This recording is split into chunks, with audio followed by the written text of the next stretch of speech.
1, 2, 3. Meow, meow, meow, meow, meow, meow, meow, meow, meow, meow, meow.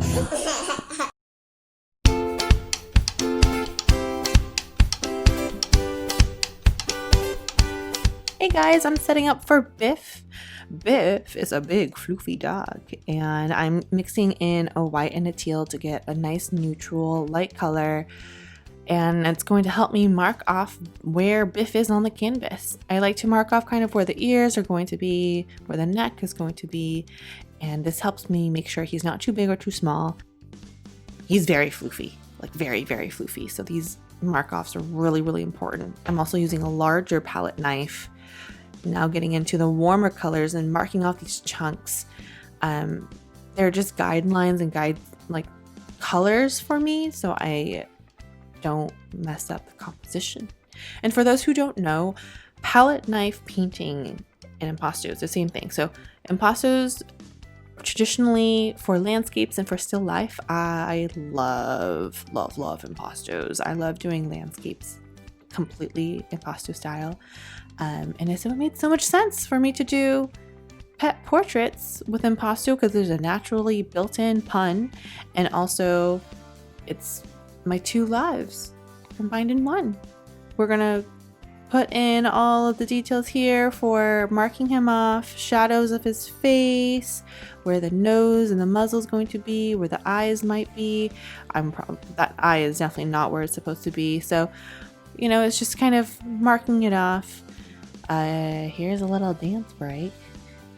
Yeah, get it, girl. Get it. I like listening to podcasts and musicals while I paint. It's something about activating the other side of your brain and just like triggering both sides when you paint. It's just something artists, I think, all really love to do. It helps us stay like really awake. So I put in the pink in the ears a little bit, marking off where the mouth is going to be. Being very careful not to over apply too much color because he is a white dog.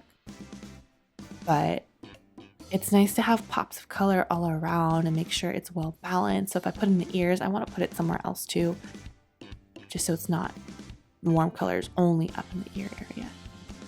So we're going to start building in the first layer, putting the tongue, shadows are kind of there, and then we're going to start building details.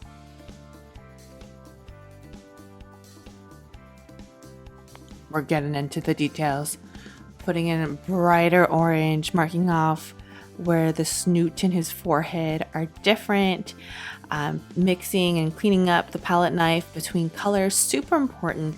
I'm using very different colors like the orange and the teal. If they mix up, it creates a gray because they're opposite. They're complementary colors. Complementary colors are opposite colors, and when you mix them together, it makes a unique gray. And in Biff's case, it's an impasto. I'm really trying to keep the colors bright, vibrant, and fun. So cleaning the palette knife between opposite colors, very important. Marking off the darker areas, isn't that cool? So quickly with impasto knife, you can just build and create like the nose shape. I just think that's just like so fun, and it takes a while to learn different techniques and get comfortable with your palette knife. I think it's the same as any medium though, like anything you do with a skill, right? So the more you practice it, the more comfortable you're gonna be. So impastos, I feel like I love it because it's so different. It offers control and yet no control all at the same time. And I am a pretty controlling human being. I do fine art, like everything is very detail oriented. So it's nice to add the tiny little details, but it's also nice to not know, like, is this line going to stick? Do I need more? Should I do it again? Anyways, you can now see Biff is coming together, putting some purples in there to mark shadows off of Biff's cute floofy ear. Love the light purple. It's a great contrast to the peachy colors in there. It's another opposite color of yellow, and the peachy colors has a lot of yellow tone in it. So it just makes the whole thing pop. Here we go, putting in all the details.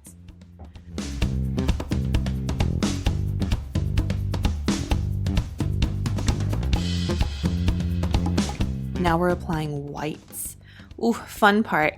What I love about Impawsto, pure white, right? Applying on it, you can see it, first of all, but the texture. Impawsto is all about texture. Look, you can see the knife marks. You can see the little scratches that you see in there. It's just so artsy. It's so fine art. It's so pretty and just makes me happy. Like, it's like painting with whipped cream. Don't eat it.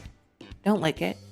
Though I will say, when I go to museums and I see like the masters and I look at their painting, I salivate. Is that just me? It's just me. It's probably just me. I salivate and I get like, I want to lick the painting. It's a weird reaction, but if I love something, I want to lick it. I think that's just me. If it's not just me, please comment below so I don't feel quite as weird. Anyways, Biff is floofy. White is great for adding that another dimension of floof. I think it's great for making him look more of a marshmallow. And now we're just gonna really get into like the tongue details, getting in the darker's dark, really almost blending a little bit so you get a bit of a gradient. It really makes that muzzle pop up more. Mixing that in. We're gonna get all the little details now. So now we're adding all the details for the eyes, putting the whites around, making the pupils pop, adding the nose highlights, adding the final highlights, and just getting into the small details. It's really important here to use the sharper edge of the brush and not to get too much paint. If you have too much paint, it will get globby.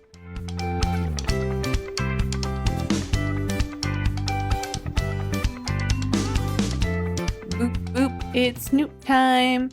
I love doing noses. I just think they're just the funnest things ever. I also just love to boop my son's nose, and my dogs and kids around me. Anyways, so we're putting in darkest shadows, blending in areas that might be too strong. Impastos aren't supposed to be like hyper realistic, but I do like having dimensionality to my impastos, so you can really tell. Like right now I'm adding the darkest shadows for the muzzle where it really pops out, and just adding the darkest little touches. Those small details I think really make the portrait come together and look just like your fur babies. Now it's just final touches. Highlights. White is usually one of the last things I add. Adding tongue highlights, adding nose highlights, adding really anything that needs to be changed. And finally, making sure I get all the names correct, even if it's simple, because the last thing I want to do is mess up the name. Ta-da! Done. Hey guys, thank you so much for watching the video. Go ahead and hit subscribe, leave a comment, or you can visit my website or Instagram in the description below. Thank you!